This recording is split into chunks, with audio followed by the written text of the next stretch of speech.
Hi everyone, happy summer! Yesterday was my last day of school and I am free.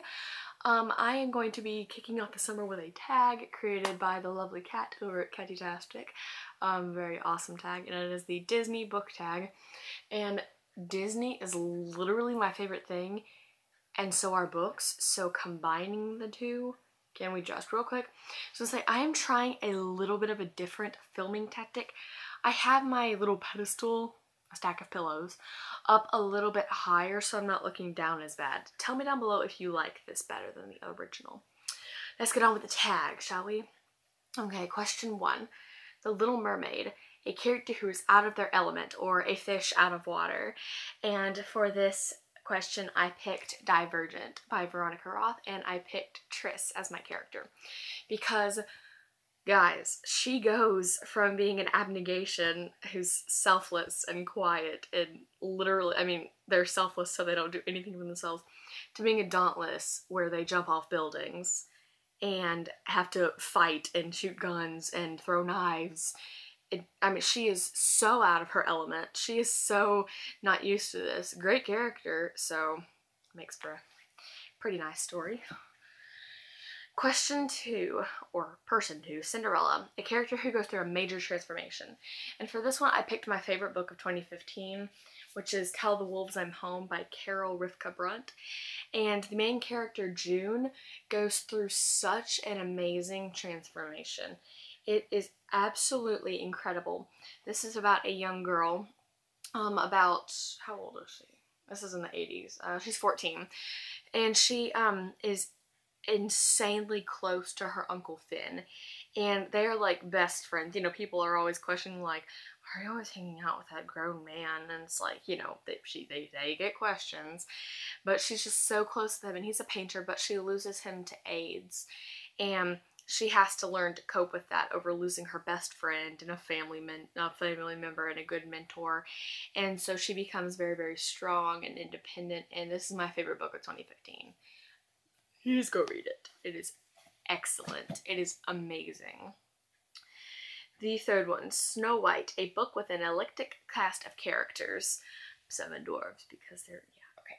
And for this one, I have picked The Lost Hero, or the Heroes of Olympus, or Percy Jackson series as a whole, because we have an entire batch of like 7 or 8 different characters that have such insane different personalities. We have one girl who's shy and very self-conscious. We have a girl who can do magic. We have a silent boy whose father is the god of the underworld. We have, you know, quiet Frank. I mean, we have, this is the most amazing cast of characters because they're all so different. Jason's pretty boring, but he's still there. I'm sorry, guys. I know a lot of people hate him, and I know a lot of people like him. I'm not one of the ones that likes him. He's very boring, but that's not what I was talking about. But all awesome characters, except for Jason. All very unique and really well written, very well written. So, this book. The next one is Sleeping Beauty, a book that puts you to sleep. I was hoping there would be one for this.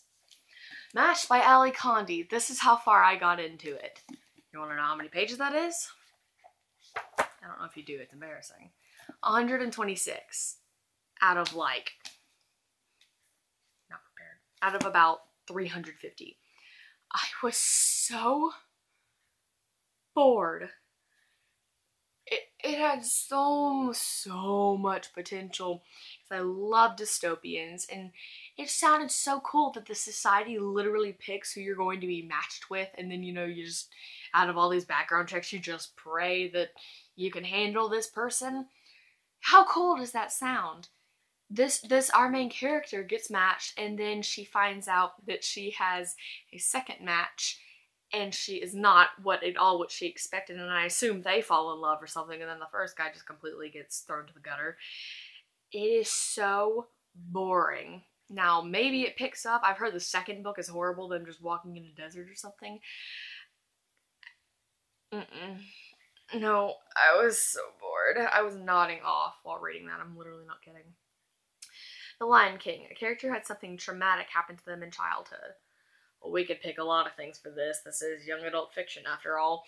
But I have picked what I think is one of the worst, and that is Miss Celaena Sardothien from Throne of Glass. She's had a really sucky life. You know, her parents, and then Sam, and then assassins, and slavery, and then literally, if something can go wrong to her, it will, and it has. This is an excellent book. It's about a young girl. She's very popular. It's about a young girl, and she's an assassin, and she has been a slave in the mines of Endovier. I have literally no idea. There's a pronunciation guide somewhere back here. But, this is a very, very good series. It's just, she went through so much. She's such a strong and main character because of how horrible her childhood was, but it's still an excellent book. Celaena's mean. You don't want to cross her. Beauty and the Beast. A beast of a book, or a big book, that you were intimidated by but found the story to be beautiful.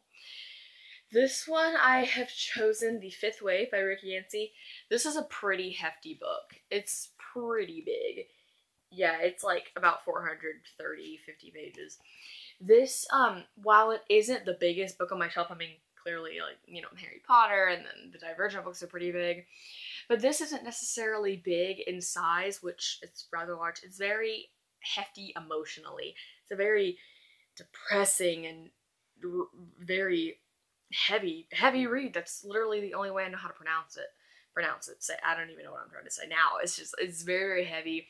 It's about this girl, where these aliens have taken over Earth, and they come in 5 waves, and each one does something different. Like the first wave, the power goes out, they like take away power, and then the second one, they like take away resources or something. And so it's very hefty. And then our main character Cassie is one of the only survivors, and she's trying to get back to her father and her little brother, and there's romance in it. Not a very good romance, but still, that's not what we're talking about. Very hefty load, but I loved it. I gave it 5 out of 5 stars. Excellent book. Excellent book. This next one, I honestly couldn't come up with anything, is Aladdin, a character who gets their wish granted for better or for worse. And I picked Red Queen by Victoria Aveyard, which I didn't really like this book. I gave it like 3 or 3.5 stars. It was a little boring, and I thought that more could have been done with it. There's gonna be a sequel, right? I'm going to read the sequel should one come out. And honestly, it wasn't a bad book. It just wasn't my favorite, you know. And so, I don't even know what the question is. Who gets their wish granted? Our main character is a red, and they are, you know, very low on the social status. And she finds out that there are certain powers that she possesses that she didn't know about. And that's honestly, it's not very good for her. It doesn't seem to be good, but then it is. It's a very twisty plot. I'm not gonna not recommend it. I just wasn't the biggest fan of it. A lot of people seem to love it, but pretty good book. So, okay. Alrighty, Mulan, a character who pretends to be someone or somewhere. What? Someone or something they're not. And for this one, I've picked The Reptile Room, which is book 2 in a series of unfortunate events by Lemony Snicket. Actually, any of the sequels after the first one, because I've read up to the 6th one that I'm on. I'm reading the 7th one right now. And if you know, the first one is about 3 young siblings who are orphaned because their parents are killed in a fire, and they're sent to live with this man, Count Olaf, and he's like a very, very distant relative, like 7th cousin, 13th removed, I don't even know. And it turns out that he's only taking care of them because he wants to get his hands on their fortune because their parents were very rich. And these books, he tries to get them because he tries to kill them so that then he'll get the money. Very dark children's series. It's hilarious and awesome. I love this series. But he pretends to be a lot of different things to try and get close to the kids. So yeah, that's that. I'm trying to hurry. I don't know how much memory I have. Toy Story, a book with characters you wish would come to life. I wish that for a lot of books, but I've got to go with my favorite series of all time, Percy Jackson, The Lightning Thief. If Percy was real, I would marry him, and he wouldn't have any say in the matter. We would just get married, and he would have to suffer if he didn't like me. But he would like me is the thing. And all of these characters. I mean, anyone from Heroes of Olympus or this. These are my favorite characters is from this series. Most of my favorite characters are from here.